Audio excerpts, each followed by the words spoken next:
नमो तस्स भगवतो अरहतो सम्मा सम्बुद्धस्स। उहाँ भगवान अरहत सम्यक सम्बुद्धलाई सादर नमस्कार। नमस्कार आदरणीय दर्शक महानुभावहरू। बुद्ध वचन संग्रहित त्रिपिटक अन्तर्गत पहिलो पिटक ग्रन्थ सूत्र पिटक, जसलाई 5वटा निकायमा विभाजन गरिएको छ र त्यसमध्ये चौथो निकाय अङ्गुत्तर निकायको सिलसिलेवार चर्चा गर्ने क्रममा आज हामी 121औं एपिसोडमा आइपुगेका छौं र गएका एपिसोडहरूमा हामीले यो अङ्गुत्तर निकायको डुक्क निपाट, जसमा दुईटा विषयहरू संग्रहित गरिराखेका छन् र त्यसमा पनि विभिन्न वर्गहरूमा छुट्याइएको छ। त्यसमध्ये चौथो वर्ग, जसलाई समचित्त वर्ग भनिन्छ अथवा समान चित्त अथवा शान्त चित्त वर्ग भनेर नाम दिइएको छ र त्यसमा भएका 10वटा सूत्रहरूमध्ये 8वटा सूत्रको चर्चा हामीले भ्याइसक्यौं। त्यसमा यहाँलाई त्यो 8वटा सूत्रहरूमध्ये केही कुराहरूको जानकारी मैले गराएँ। अब आज हामी 9औं सूत्र, त्यो समचित्त वर्गको 9औं सूत्रको बारेमा केही चर्चा गर्न गइरहेको छु। समचित्त वर्गको 9औं सूत्रमा बुद्धले भन्नुभएको छ, भिक्षुहरू हो, मैले दुई प्रकारका व्यक्तिहरूको मिथ्याचर्यालाई प्रशंसा गर्ने गरेको छुइनँ। दुई प्रकारका व्यक्तिहरू कस्ता त? गृहस्थहरू र प्रवजितहरू। यसरी गृहस्थहरू र प्रवजितहरू दुई प्रकारका व्यक्तिहरूको मिथ्याचर्यालाई प्रशंसा गर्ने गरेको छुइनँ भन्नुहुन्छ। आदरणीय दर्शक महानुभावहरू, अब यहाँ मिथ्याचर्या भनेको के हो? उहाँले अगाडि के भन्नुभयो? भिक्षुहरू हो, चाहे गृहस्थ होस् चाहे प्रवजित होस्, यदि ऊ मिथ्या कर्मबाट युक्त छ भने उसको मिथ्याचर्याको कारणले उसले ज्ञात गर्नुपर्ने कुशल धर्मलाई प्राप्त गर्न सक्दैन। आदरणीय दर्शक महानुभावहरू, मैले अघि प्रश्न गरेँ, मिथ्याचर्या भनेको के हो? मिथ्या भने गलत, चर्या काम, गलत काम। र यसरी गलत काम गरेको कारणले त्यो व्यक्तिले, त्यो चाहे गृहस्थी होस् चाहे प्रवजित होस्, त्यो गलत क्रियाकलापको कारणले उसले प्राप्त गर्नुपर्ने, उसले थाहा पाउनुपर्ने, उसले ज्ञात गरेर लिन सक्ने कुशल धर्मलाई प्राप्त गर्न सक्दैन। अब यहाँ कुशल धर्म भनेको के हो? हुन त हामीले पहिलेका एपिसोडहरूमा यो कुशल अकुशलको धेरै चर्चाहरू गर्यौं, तर पनि यो प्रसङ्गवश आएको कारणले म यहाँ केही कुराहरू यहाँहरू समक्ष राख्न चाहन्छु। यहाँ दुई प्रकारको व्यक्ति भनेर, गृहस्थी होस् अथवा प्रवजित होस् भनेर जुन भन्नुभएको हो, यो त स्पष्टै छ। गृहस्थ जो घरमा बसेर आफ्नो गृहस्थी जीवन बिताउँछन्, जसलाई उपासक उपासिका पनि भनिन्छ, विभिन्न प्रकारको नामहरू त्यहाँ दिइराखेको हामी पाउँछौँ। जे होस्, जुन गृहस्थमा घरमा बसेर गृहस्थी जीवन बिताउँछन् उनीहरू गृहस्थ भए, र जसले त्यो घर गृहस्थी त्यागेर श्रमण जीवन अपनाउन चाहन्छन्, श्रमण जीवन अपनाउँछन्, तिनीहरूलाई प्रवजित भनेर भनिन्छ। र यहाँ प्रवजित भनेर यो अब बुद्धले भन्नुभएको कारणले प्रवजित भन्न साथै भिक्षु भिक्षुनी भनेर त्यति सीमित गरेर बुझ्न अलि नमिल्ला।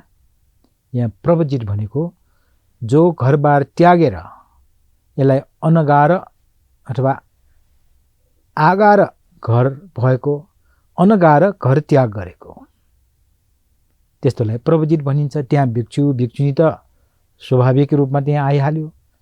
त्यसभित्र, त्यो प्रवजितभित्र अरू श्रमणहरू पनि पर्छन्, अरू परिव्राजकहरू पनि पर्छन्, अरू ऋषिमुनिहरू पनि पर्छन्, अरू अचेलकहरू पनि पर्छन्, जो कि घरबार त्याग गरेर धर्मको लागि, धर्ममा जीवन बिताउनको लागि बसेका हुन्छन्। अब यहाँ कुरो के आउँछ त भन्दाखेरि, अब गृहस्थीमा बस्नेहरूले त गृहस्थी जीवन चलाउनु पर्छ, आफ्नो परिवार पालन गर्नुपर्छ, समाजमा आफ्नो इज्जत बढाउनको लागि अनेक प्रकारको चाहिँ कामहरू गर्नुपर्छ भनेर उनीहरूले चाहिँ विभिन्न प्रकारले चाहिँ विभिन्न स्रोत लगाएर विभिन्न किसिमबाट धन आर्जन गरेर बस्छन्। त्यसमा सही काम पनि गरेका हुन्छन्, गलत काम पनि गरेका हुन्छन्। त्यसकारण गृहस्थीहरूले गलत काम गर्यो भन्दाखेरि सायद धेरै अचम्ममा नपर्न सक्छ, तर प्रवजितहरूले गलत काम गर्यो, मिथ्या काम गर्यो भन्दाखेरि अलिकति अचम्म खालको, सुन्दाखेरि नै कस्तो कस्तो खालको चाहिँ यो भनाइ हामीले चाहिँ त्यस्तो भान हुन्छ। आदरणीय दर्शक महानुभावहरू, गृहस्थ होस् प्रवर्जित होस्, आखिर मानिसको चित्त त उही हुन्छ। यदि त्यो चित्तले, त्यो मनले राम्रो कुरालाई ग्रहण गरेको छ भने त्यो गृहस्थी भए पनि त्यसले राम्रो जीवन जिएको अपनाएको ठहरिन्छ। र यदि त्यो चित्तले, त्यो मनले नराम्रा कुराहरू ग्रहण गरेर नराम्रो काम गर्नतिर ऊ उत्साहित भएर शरीर वचन मनले दुष्कर्म गर्छन् भने त्यो प्रवजित भए पनि त्यसलाई सही प्रकारको प्रवजित भनिँदैन। र उसले जुन उद्देश्यले घरबार त्यागेर श्रमण जीवन अपनाएको हो त्यो उद्देश्यबाट ऊ टाढिएको हुन्छ। भगवान बुद्धले यही भन्न खोज्नुभयो के त, यसरी मिथ्या कर्मबाट यदि ऊ युक्त छ, मिथ्या कर्म गर्ने ऊ चाहिँ काममा चाहिँ संलग्न छ भने उसको त्यो मिथ्याचर्याको कारणले गर्दा उसले प्राप्त गर्नुपर्ने, थाहा पाउनुपर्ने त्यो जुन ज्ञान हो त्यो ज्ञानबाट चाहिँ ऊ विमुख हुन्छ। त्यो कुशल धर्मलाई उसले प्राप्त गर्न सक्दैन। बडो स्पष्टसँग उहाँले भन्नुभएको छ। यहाँ कुनै प्रकारको आग्रह पूर्वाग्रह छैन। गृहस्थीले पनि त्यसो गर्न सक्छ, त्यागीले पनि त्यस्तो गर्न सक्छ।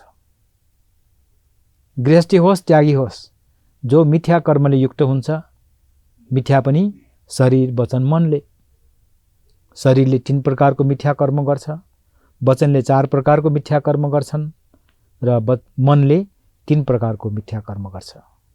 यसरी यो 10 वटालाई 10 अकुशल कर्म भनेर भनिन्छ। र जो व्यक्ति त्यो 10 अकुशल कर्मले युक्त छ उसले कुशल चीजहरू प्राप्त गर्न सक्दैन, त्यसबाट त्यो वञ्चित हुन्छ। त्यो चाहे गृहस्थ होस्, चाहे प्रवजित होस्, त्यागी होस् भन्नुभएको छ। र यसै गरेर यो चाहिँ नकारात्मक कुरा हैन, मिथ्या कर्मको कुरा छ भने बुद्धले सकारात्मकतिरको पनि यहाँ कुराहरू राख्नु भएको छ।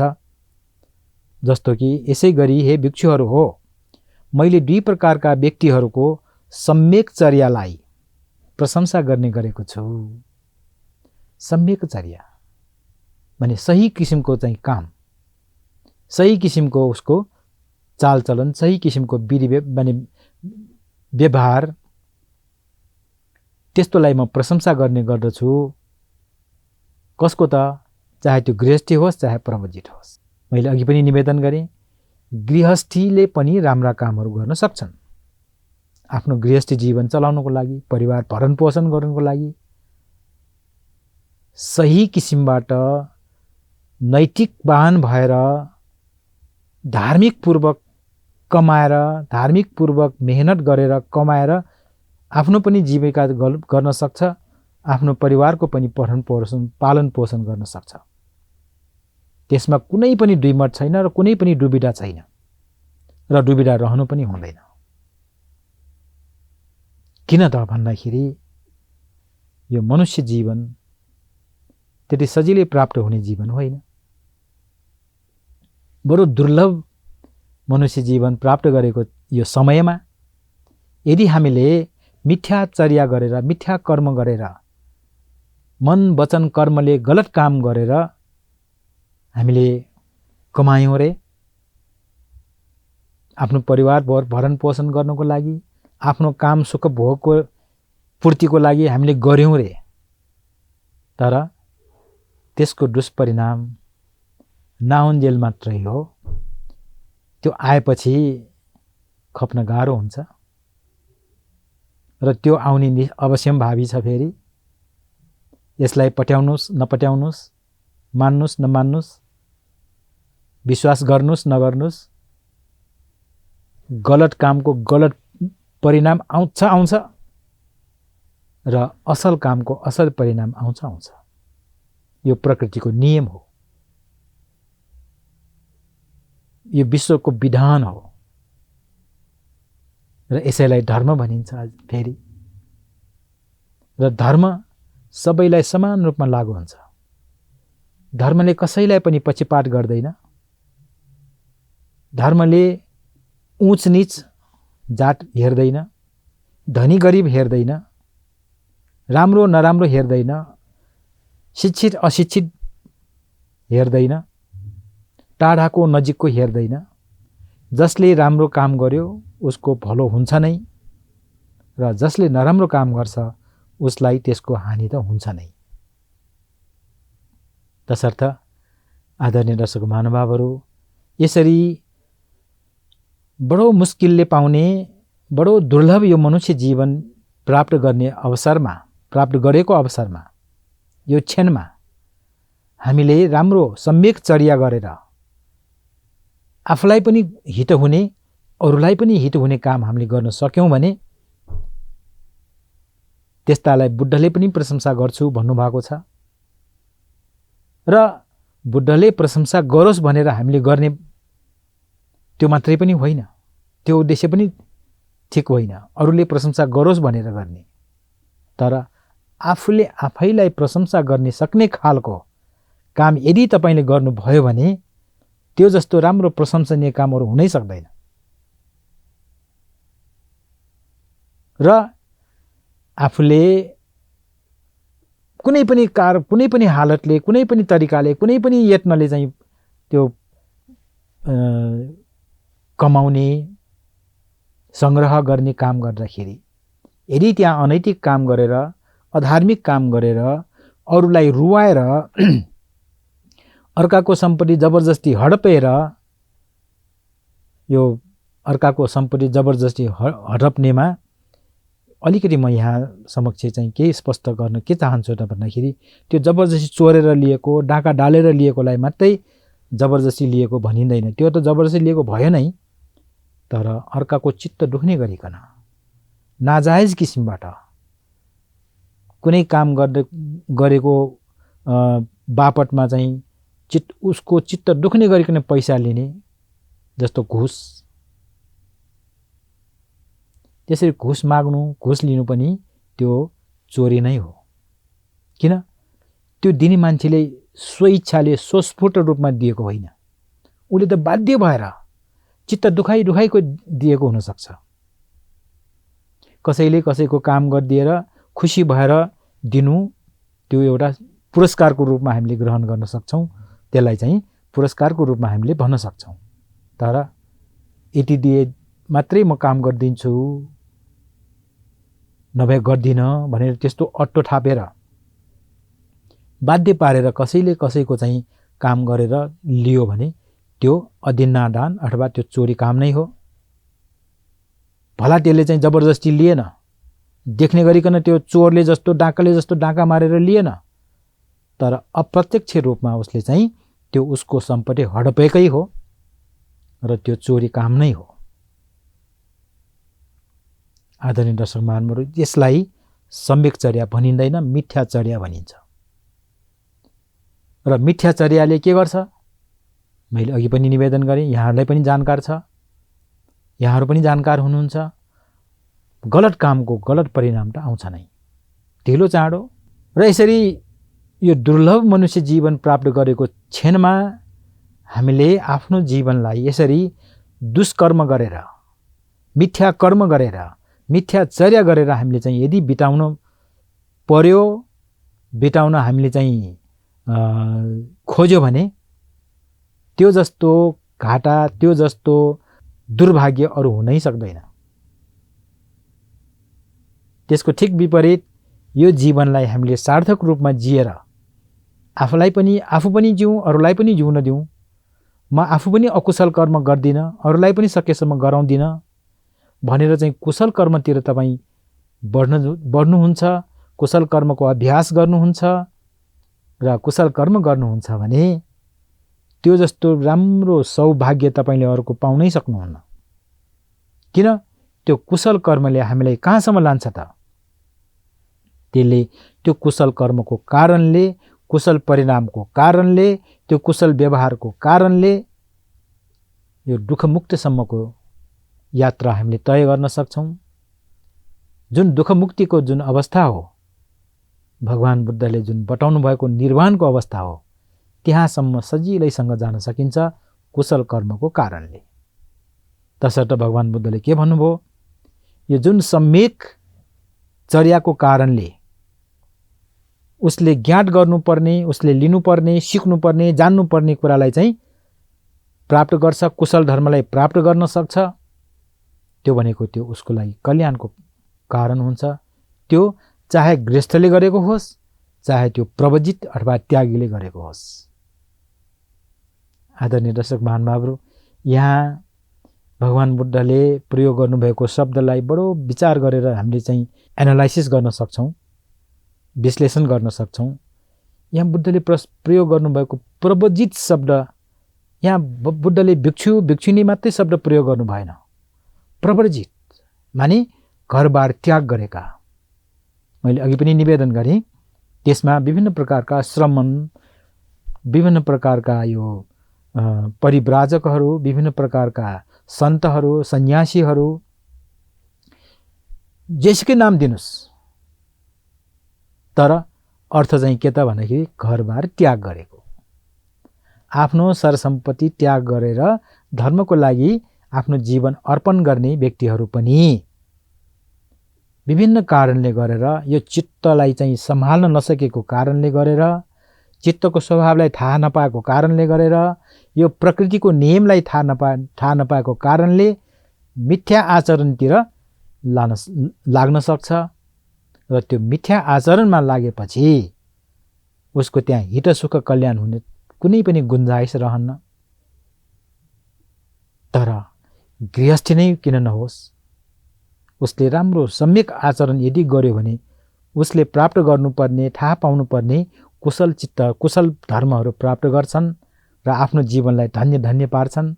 त्याग गरेका, धर्मकै लागि भनेर आफ्नो जीवन उत्सर्ग गरेका प्रवजितहरूले त्यो गर्न सक्यो भने त सुनमाथि सुगन्ध हुने नै भयो। तसर्थ आदरणीय दर्शक महानुभावहरू, भगवान बुद्धको यो जुन शब्दको चयन हो, शब्दको प्रयोग हो, बडो महत्त्वपूर्ण छ। हेर्दाखेरि सामान्य शब्द जस्तो लाग्छ, सामान्य कुराहरू जस्तो लाग्छ, तर त्यसमा राम्रोसँग डुबेर गहिरेर विचार गर्ने हो भने भगवान बुद्धले आजभन्दा 2600 वर्ष अगाडि कस्तो दूरदर्शी शब्दहरू प्रयोग गरेर चाहिँ उपदेश दिनुभएको छ, शिक्षा दिनुभएको छ। त्यसकारण बुद्धको शिक्षा एभरग्रीन, सदा हराभरा छ। यो शताब्दीौं अगाडिको शिक्षा हो। त्यसकारण यो उहिलेको कुरा खुइल्यो भन्ने खालको कुनै पनि त्यहाँ त्यस्तो भन्नुपर्ने त्यस्ता कुराहरू छैनन्। अहिले पनि त्यतिकै हराभरा छ, त्यतिकै उपयोगी छ, त्यतिकै व्यावहारिक छ र त्यतिकै कल्याणकारी छ।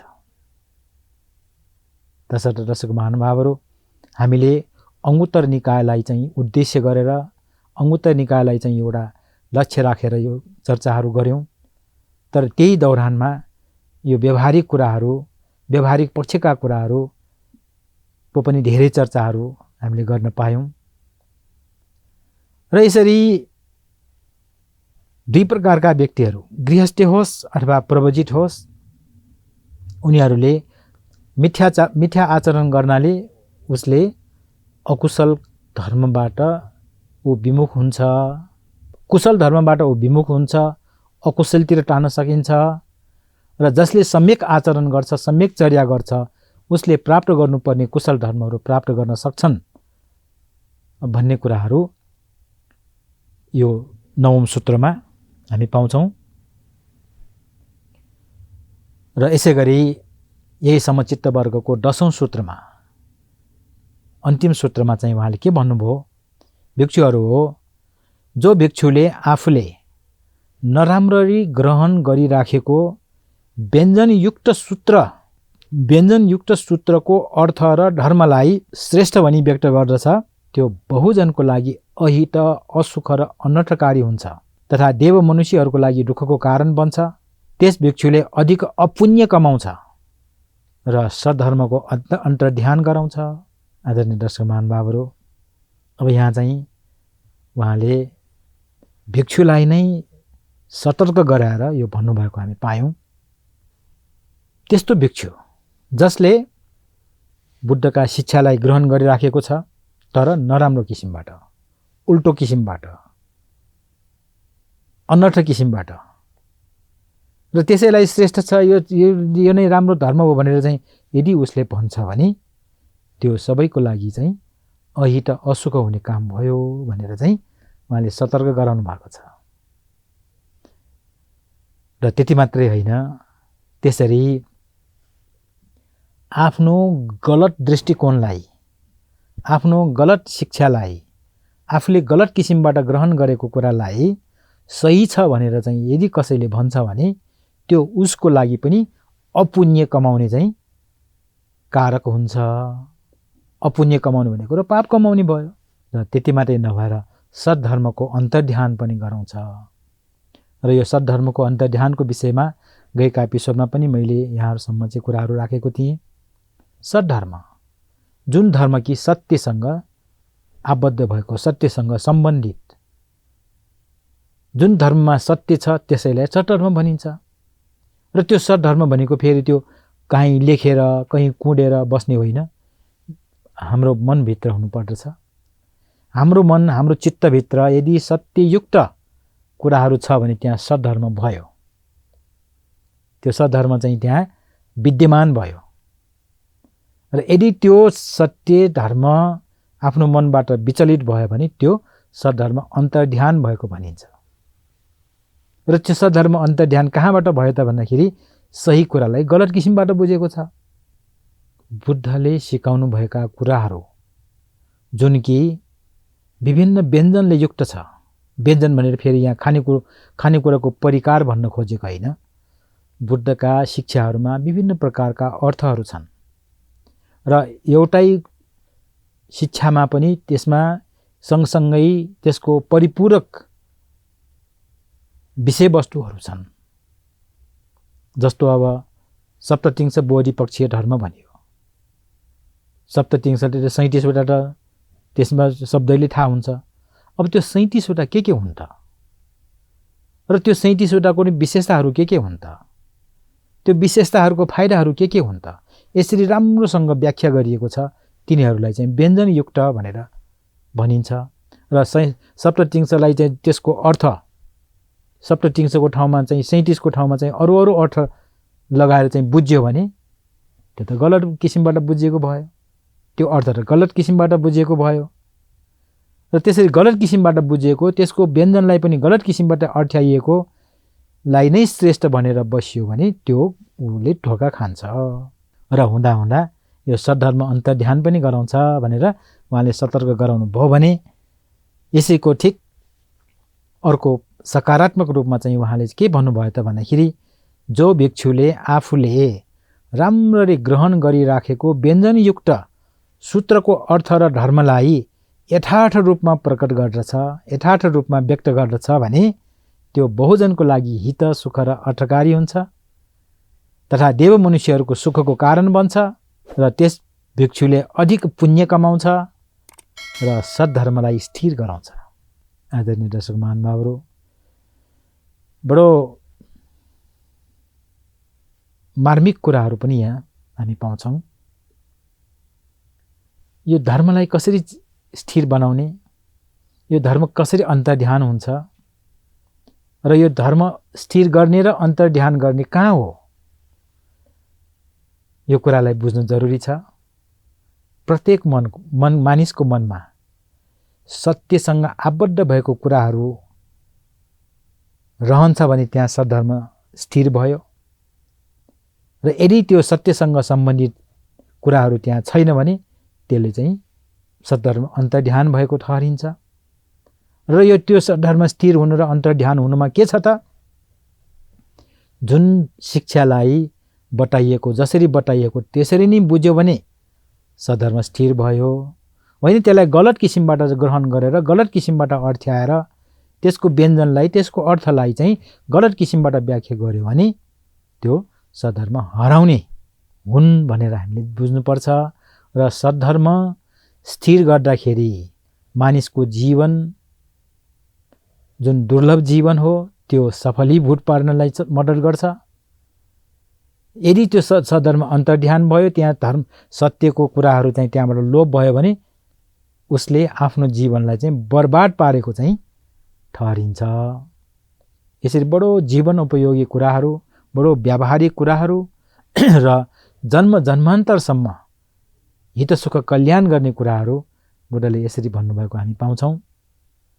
आदरणीय दर्शक महानुभावहरू, यसरी यो अङ्गोत्तर निकायको डुक निपातमा भएका विभिन्न वर्गहरूमध्ये चौथो वर्ग समचित्त वर्गमा भएका 10वटा सूत्रको अस्तिदेखिको व्याख्या 10वटा सूत्रको व्याख्या यतिसम्ममा आउँदाखेरि म टुङ्ग्याउने अनुमति चाहन्छु।